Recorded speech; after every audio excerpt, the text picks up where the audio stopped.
Oye, mi gente, you're... Dímelo, mi gente. Welcome back to the second season of OMG Podcast. Thank you so much for sticking with us and tuning in. This is Viv Moran. I'm a multimedia artist from South Jamaica, Queens, and your favorite Thea. At this moment, I would like to start us off with our daily affirmation. I want to invite you all, my beautiful gods and goddesses, who tune in every week. And if this is your first time listening, welcome. I invite you to join in as well. Affirmation. My energy creates my reality. What I focus on is what I will manifest. Now that we have charged our inner spirit crystals, I will now introduce our guest, Justino Mora. Justino is a digital strategist, software engineer, and immigrant rights activist. He is a senior fellow at the USC Annenberg Innovation Lab, where he is exploring and contributing to the fields of participatory civic media and tech.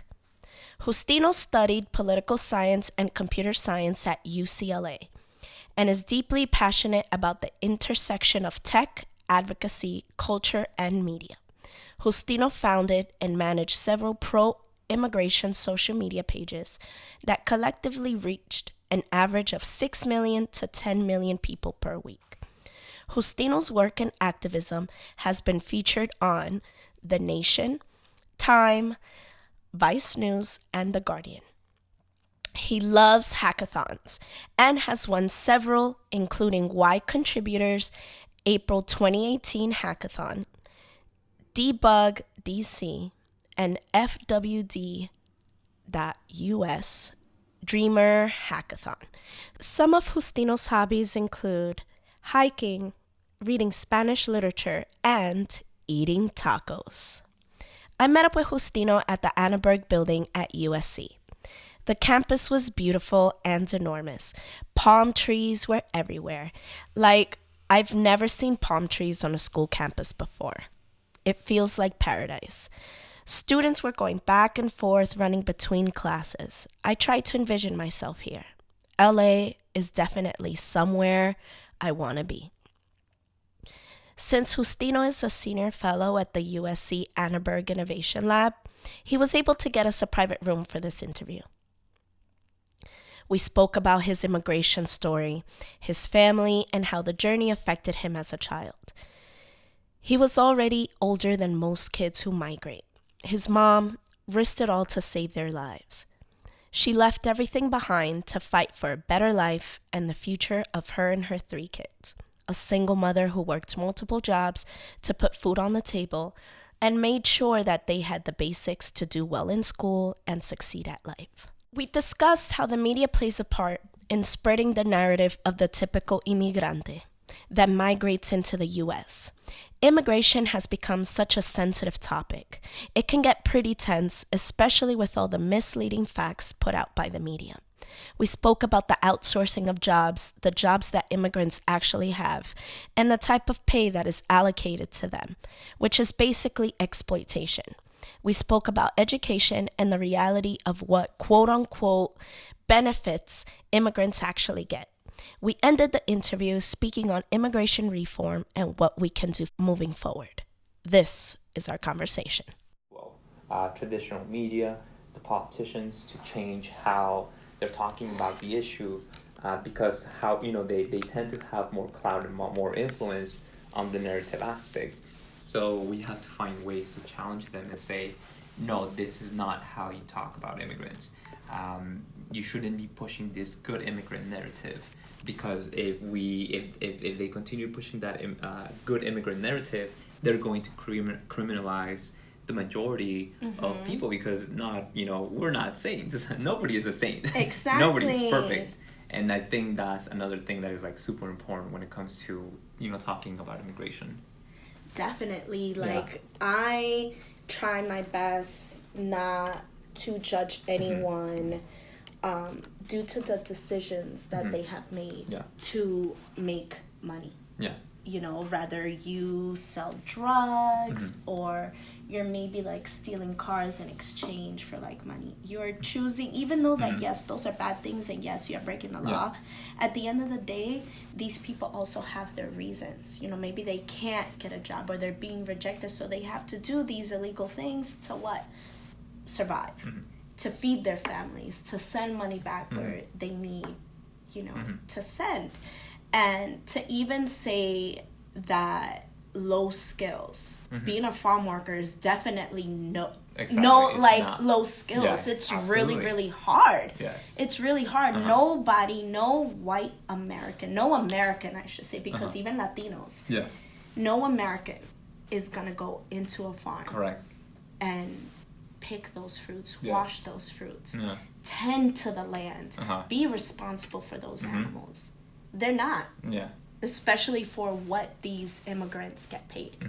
Like I stated before, they're not going to wash dishes. They're not going to clean offices. They're not going to do any of these so-called low skills for that amount of money. Right now, we're also fighting to get better minimum wage. And nobody is going to want to work at fast food spots and get paid $12 an hour. They're fighting for $15 an hour. And that's still, it's not low skills. You have to know about food. You have to be careful with frying the food, using the ovens. That's not low skill. My first job was at McDonald's, and that was super hard. Memorizing people's orders, making sure, we had enough chicken nuggets, making sure we had 3 batches of fries ready to fry. That's still high skill. Yes, absolutely.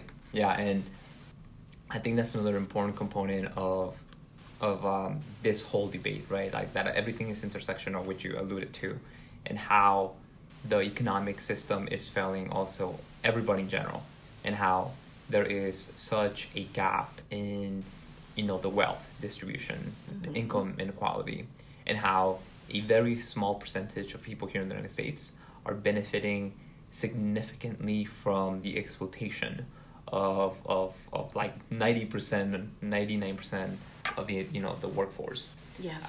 And that's something that we need to address. Because that's one of the things that I think about. Yes, let's talk about immigration reform, but also let's talk about how these massive corporations benefit from having a system that keeps people undocumented, how they benefit from having a system where they exploit workers and only pay them, the minimum wage, because we shouldn't be like that. We shouldn't have a system that rewards people in those executive positions with millions of dollars in compensation and bonuses for automating jobs or for taking those jobs overseas and then scapegoating people of color and immigrants for their decisions. Yeah,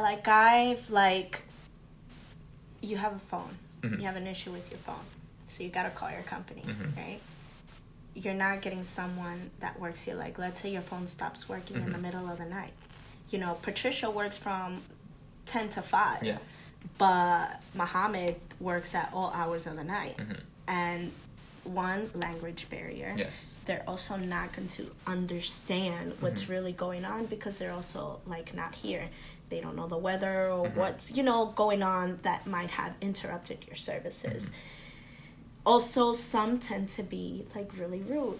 And if you are in desesperación because your phone isn't working, you're going to be rude in return. They're paying these people overseas also chump change. Exactly. To give us, weird customer service when they can pay people here what they're supposed to and teach people to give good service. In even outsourcing, you're not really bringing the jobs back to the people that really need it. But then you're blaming people that are coming into the country. Absolutely. For taking jobs that you're not even providing. Yes. There's, I've worked many retail jobs and I've met several people who go to college for, rather if it's teaching, anything to communications or being a lawyer. I've met a lot of young women who are on the course of being nursing. Nurses or becoming lawyers because they're not able to get enough funds to continue to pay for school. What do these girls end up doing? Yes. They end up taking, exotic dancer jobs just to make the money to pay for school. Yes. And if you're receiving like financial aid, you can't really Yes. work and get paid a good amount of money to sustain yourself. Absolutely. Yeah. Because then that messes up your financial aid. Absolutely. Or even in addition to that, it forces also students or these young people to try to get loans, and these loans are extremely predatory. And I think if I'm not mistaken, the closest estimate of a student loan is like $1.4 trillion. And I was thinking in comparison to the Wall Street bailout in 2008, which was a very similar amount, like close to 1.5 trillion. So how do we have 1.5 trillion to give to Wall Street in exchange for literally nothing? And yet everyone is complaining that if we erase the student debt, that's going to create more negative quote unquote behavior. It's like, then if we're going to talk about that, let's talk about how Wall Street has actually engaged in the exploitation, but most importantly in the theft of our own money. And if we're going to talk about that, let's talk about Wall Street. Yes, definitely. I feel like people, I don't want to say people, it's more the government doesn't place an importance on education. Absolutely. There's, for some people, they feel like education does not work for them or hasn't worked for them. And they have every right because, that is why immigrants, they leave their home to come here to get a better education. But not even the people that live here reap those benefits of getting those good education, because we're working to get an education so we can get a better job, so that way we can pay for the education that we have gotten. Absolutely. Yeah, and it just reminded me when I came to the US, and I noticed, like, of course, in comparison to Mexico, like the benefits for me were like very clear, right? We had, food in the morning, breakfast and lunch, and that was like, oh man, that's something that I did not have in Mexico, right? And obviously, there was like more resources. But one of the things that became really clear as I went, from school to school, because my family and I, we moved a lot, and we went to a lot of schools in, predominantly Latino, brown neighborhoods. And one of the things that became really clear when I visited a school in an urban place, where, it was like mostly like white families, I saw the huge disparities in how this public school in this urban area had way more resources. And I was like, wait a second, everything is interconnected. And that's, I guess, the first time when I was exposed to how, institutionalized racism and greed capitalism affects communities of color in the country. Definitely. I think that, people really don't have any idea about what's really going on in these neighborhoods. Yes. And I also think that if it doesn't affect them, then they're not going to care. Absolutely. Which is, the big problem that we have here in the U.S. These kids that are in these detention centers, the only people that care are the people that are from those countries. Yes. Everyone outside of that is like, well, I don't know anybody from my country that's traveling there, so it's not really our problem. Yeah. But it is. It is, yeah. Because we have our own immigration stories. Whether we came here by plane or we crossed the Rio Grande. Yes. And that can happen to anyone. Even if you came the right way, you can still end up at one of those centers. Yeah. Yeah, so in many stories are coming to mind when it comes to the issue of immigration. One of them, like you mentioned, like people won't care unless it affects them directly or indirectly. A family member, a friend, or someone close to them. and how the immigration system is set to criminalize people of color, specifically more undocumented Black immigrants and undocumented indigenous people from like Central America, and how like a lot of the people that are currently migrating from Central America that are coming to the United States, many of them come from many indigenous communities, and how the United States is repeating history again, and putting indigenous communities, indigenous people in these concentration camps, and not respecting human rights, engaging in very clear crimes against humanity. And people, they're just like, people are getting shocked, then they're like, okay, let's move on, right? Something worse happens, they get shocked, and they kind of like adjust to that new normal, and how everything is being normalized, and people, yes, they're getting shocked, but when it comes to how do we act, how do we get rid of these systems, one of the things that many people in the undocumented immigrant community, we've been saying for years, we have to abolish ICE.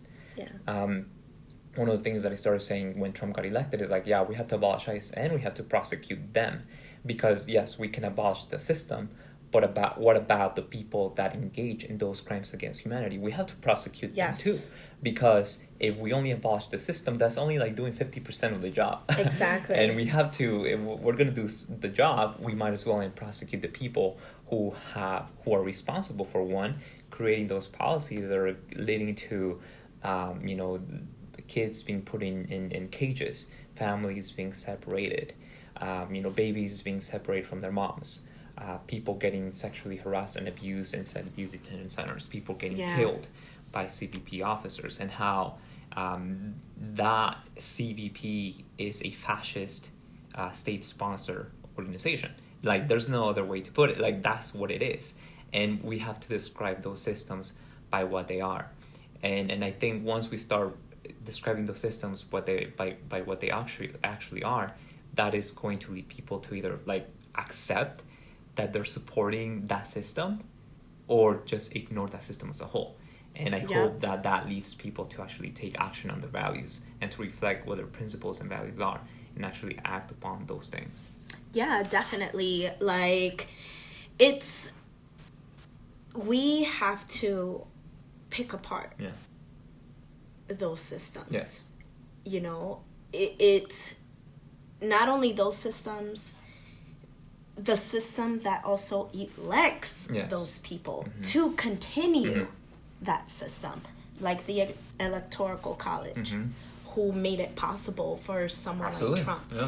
They made it possible for someone like Obama to come, into his presidency. But then Obama isn't innocent either.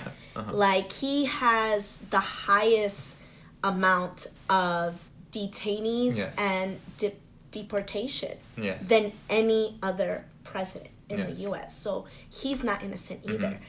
But he is not 100% at fault, because then there's also the House of Congress, who was all Republican, who had fault in that as well. So it's like 50-50. Yes. And also the Democrats too. Exactly. People, this government is no longer for the people. Yes. It isn't what it says in our Constitution. It's, these things need to change. We cannot continue and like, we're gonna, turn it a little bit here and turn it a little bit here. Like, no, if you are going to be elected, you need to do XYZ. You need to push for XYZ to be broken apart, or you need to fix it. Pass more laws so that none of these things repeat itself. Correct. And on top of that, I think that people really have no idea how much the U.S. government had fault in these crime-ridden third world countries. Yes, absolutely. And that is the reason why people are leaving for a better life. In El Salvador, con La Mara, La Mara was created here in the U.S. And then these people got deported back. They were sent back to be like extradited, but they really weren't. So they created their shit back there. Yes. And then they start off being for the people to then being against the people and abusing their own people. What's going on in Venezuela?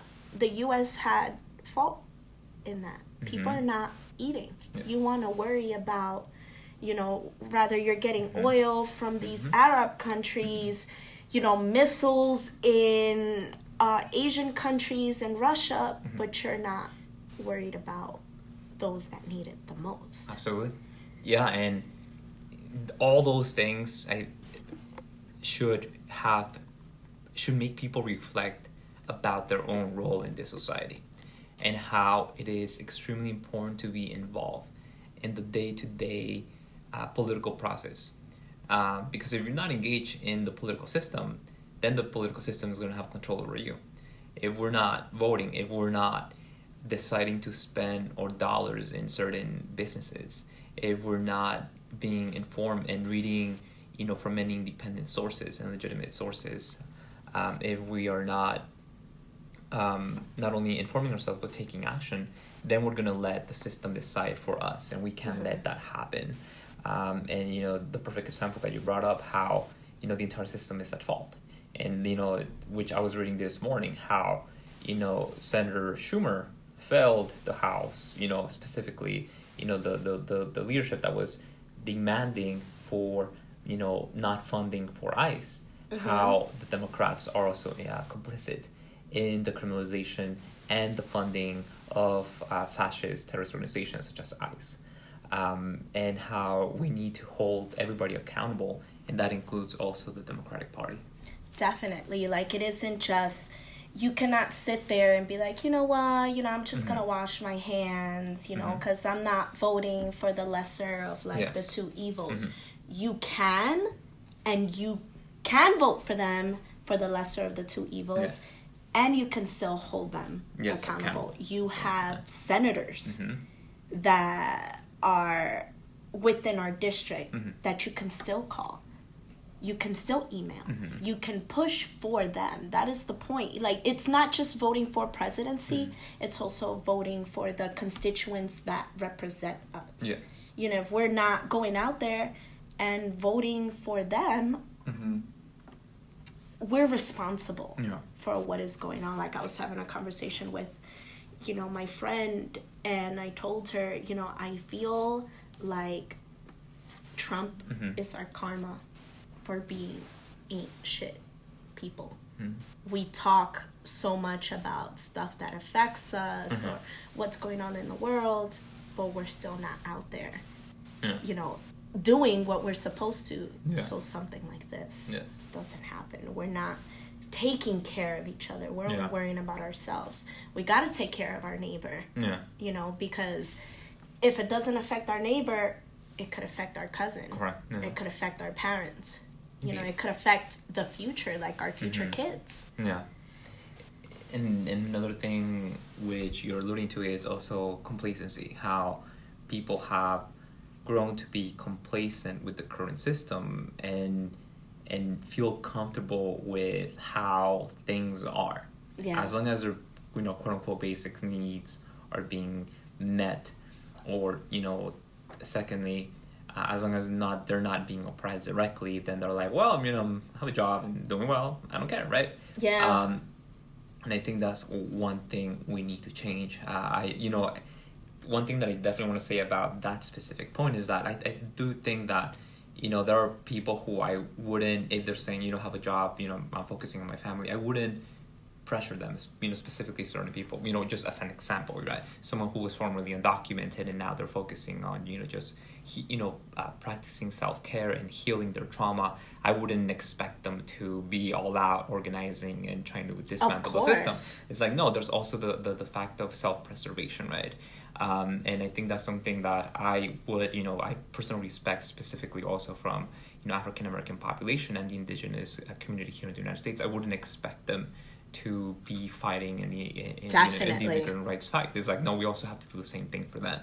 And how, when it comes to fighting against this system, is a collective effort, and Yes. we all have different roles to play, but we also have to be good allies and join our forces to dismantle and replace a system with one that benefits the people.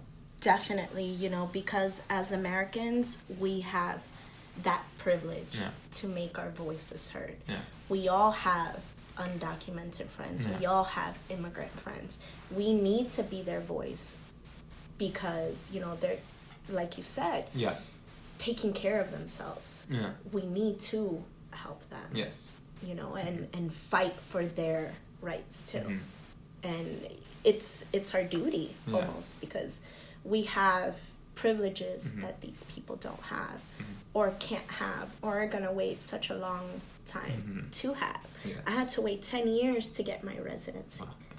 And my mom took another maybe like 15 years to get her citizenship. And my sister just became a citizen, and we've been here for almost 30 years. People have no idea that it's a process. A very long process. I have two uncles.